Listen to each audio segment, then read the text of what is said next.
Good day, fellow investors. In this video we have gone beyond the normal stock analysis. Of course, alongside the normal sector overview, the business overview, the valuation with the comparative table that we always do, I have gone beyond and also tasted BYND's meat product and also the comparative product that was in the store. So if you enjoyed this video, if you get value from this video, value investing, please smash that like button and consider subscribing if you haven't. Let's start with the sector overview, and you can see here this is from ProVeg, a European research project that sees how consumption rates of plant-based food categories, and we have meat as the second option after plant-based milk options. So very strong sector position. If we just look across the pond in the United States, we look at milk 20% growth, plant-based meat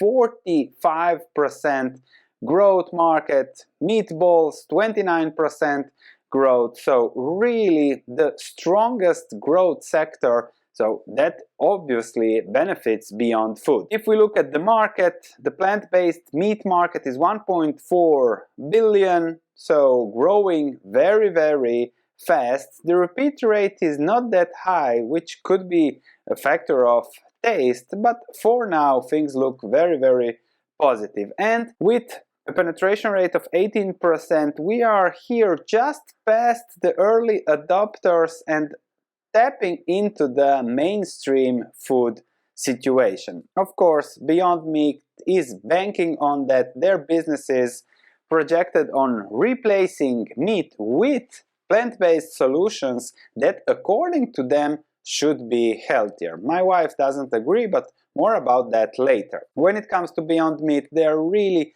scaling and expanding fast, doing a lot of collaborations with Pizza Hut, KFC, McDonald's, and they have just announced Beyond Italian sausages for Pizza Hut, Beyond Burgers in Canada, and meatballs for Walmart. So they're really expanding, and from their last conference call, the CEO said how they have a 7-point strategy when it comes to growth. Of course, capacity expansion, and then long-term disruptive technologies for taste. I don't want to eat disruptive technologies. If you fancy eating something that disruptive technologies made, that's up to you. But that's just personal taste. Let's continue with the stock analysis. They're going to build a new research campus, scale with further commercialization activities, cut costs down, of course, and increase marketing on taste and health attributes of their product lines and bring more talent. So their goal is to reach mainstream consumption. So we have decided, okay, let's make an analysis, let's test the product. Here you have me testing it, and we have been vegetarians for about 10 years now, and this time we tested it, and Beyond Meat and the counterpart will never ever again enter our kitchen. But from a testing perspective, this was my conclusion, there was no difference, slight difference. Beyond Meat was a little bit more American burger style. This was a little bit more, let's say, vegetarian burger style, but no difference in taste that I would say, okay, I'm going to pay double for Beyond Burger. Because this is when we approached the store. So this tucked here at the right side was Beyond Burger for $7 euros for 2 pieces, compared to others, and the private label there was 2 pieces for $3.5. So perhaps they put it here, people come to the store, oh look, we have for 7 euros, sorry, and then buy the option that's 50% cheaper. We have bought 2 of them, tasted both of them, and even my wife, who is a healthy food specialist, looked at the ingredients and wrote all of those down. And apart from Beyond using aromas, disruptive technologies, and Spar using spices and a little bit of rice proteins, there is not much different into the ingredients. And don't forget to check my wife's channel, naturally, Anna, for more health tips. But there are no significant differences there. So the key issue there is that there are no significant differences, perhaps just a little bit of taste, but not enough to justify the difference, the huge difference in price, which tells me that Beyond Burger's price must go down, and given the difference, it has to go down, which could really impact margins, and that's what we are looking at as investors. Let's look at the stock price and compare the fundamentals of the business with the potential future margins, profitability, and see what is priced in. So Beyond Meat over the last 5 days has been extremely volatile. 123 up to 143, high of 151, down to 133. So really crazy volatility, and since the IPO in 2019 it also was crazy volatile, up and down, up and down. So the stock price doesn't help us much. If we just check Morningstar's analysis, they say that shares look compelling, but you have to be very careful here, because here they use an EV/EBITDA ratio of 35 in 2025 as an expected valuation method. So that's very vague for me. We'll try to, let's say, focus, narrow it down to revenues and earnings to make a valuation. Of course, the key number for us for making a valuation later is the market cap. That's now at 9.4 billion. Yesterday it was 8.5 billion, now it's already 9.4 billion, and before that it was around 7 billion. So really crazy. Just on the shares numbers, we discussed Dropbox in another day, and I said that a lot of managers are selling, like it is the case with Beyond Meat. So, and some people said, yes, but a lot of them are still buying. And yes, in most cases, when a manager buys a stock, it is this. It's just from an option vesting, and look at the price. The price is zero. So on those aggregate numbers of insider buys and sales, you'll likely see an equal number, because as they get the shares, so they sell the shares. So that's something to keep in mind. If you go to the SEC fillings, then you can see the reality. At what price are they buying and at what price they are selling. Just from a quick overview with Beyond Meat, of course, it was just sell. Then, something fundamentally very important. Beyond Meat just issued a 1.15 billion convertible note, of which the net cash received is 1.04, because they paid for fees and they paid for a capped call.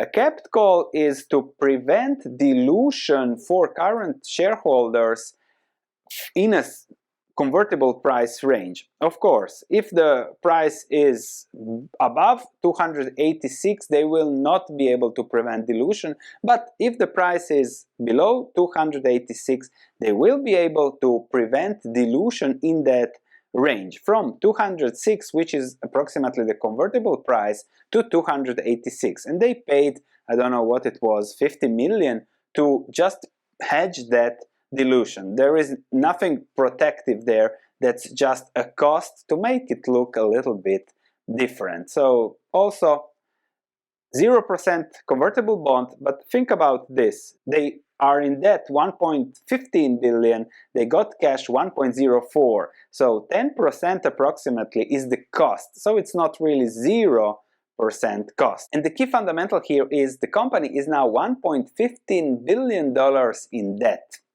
So if the company doesn't grow as expected, then the bondholders might say, okay, now give us more shares, or if they don't have the money to pay back the 1.15 billion, the market cap goes down, then the bondholders will become the owners of the company, and they'll get much more shares than they paid for with this agreement. So that's also something to keep in mind. The debt now is 1.1 billion, 1.15 billion on revenues of just 400 million, which completely changes the fundamental risk situation for the company. But of course, they are going to use the 1 billion in cash for growth, to finance growth. They are building a factory finishing in Eindhoven in the Netherlands, one in China, so they should do good with that. And let's now do a valuation. Now let's do a valuation. You can go to my comparative table of publicly analyzed stocks. This is downloadable for free in the link in the description below on my stock market research platform, so you can play around, see a lot of more other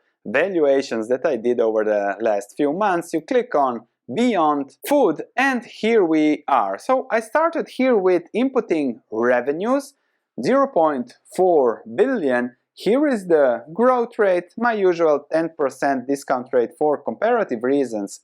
And I have used the terminal multiple of 2 on the revenues as valuation. So terminal multiple on revenues, so 2029 in this case for 2030, because we don't have yet the numbers of 2030. So I get to a market valuation of 8.48 billion.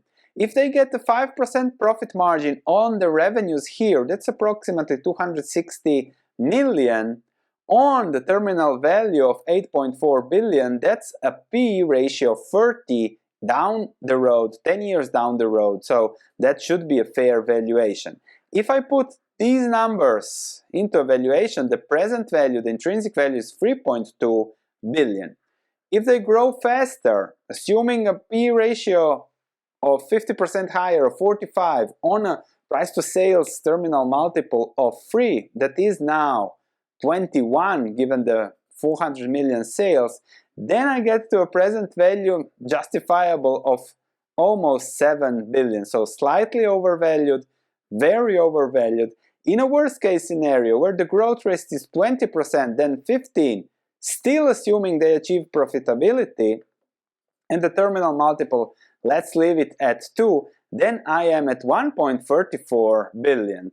If I sum the scenarios, normal, best case, worst case, I get to 3.6 billion at best for a valuation. Compared to the market cap of 9 billion, so Beyond Meat is extremely undervalued from this kind of perspective.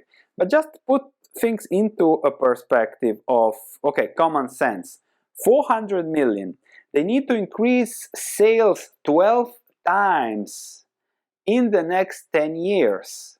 So that's 3 times the market for plant-based meat things as we have seen. So that's really thinking that, okay, Beyond Burger will become mainstream, everybody will use it, but I have tasted it, it is not something that's going to become mainstream. Things that are really good might become mainstream somewhere. Beyond Meat, not a chance. Of course, there is the other investment thesis. If you follow Reddit, it's now a hot meme stock or something like that. So, and that's also the reason for the crazy ups and downs of the stock over the last month.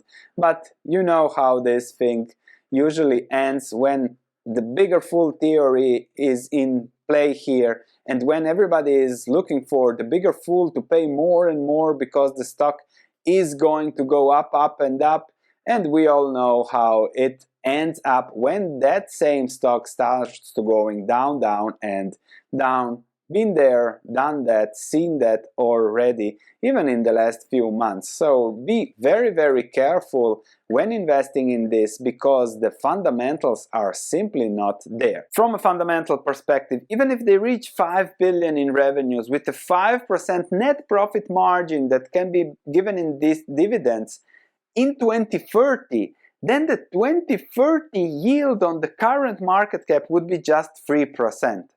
And that's something ridiculous, especially because few of you know that the largest plant-based meat producer and food producers is Archer Daniels Midland. And they have already a dividend of, what is it, 2-point-something%, a dividend that has been there for 90 years. It's a big company, huge company, and slow and steadily doing and servicing all these new producers. I bet that a lot of the ingredients that go into Beyond Meat, the pea protein that they had an issue, they had to buy more for supply reasons, and therefore their margins went down, as they said in the conference call. I bet that that's produced by ADM. So if you want exposure to the sector by owning a good business, check ADM. That's also a video that I made, I think, a year, 2 years ago. So I'll put that video in the link in the description below. Thanks for watching. If you enjoyed this video, smash that like button, and I'll see you in the next video.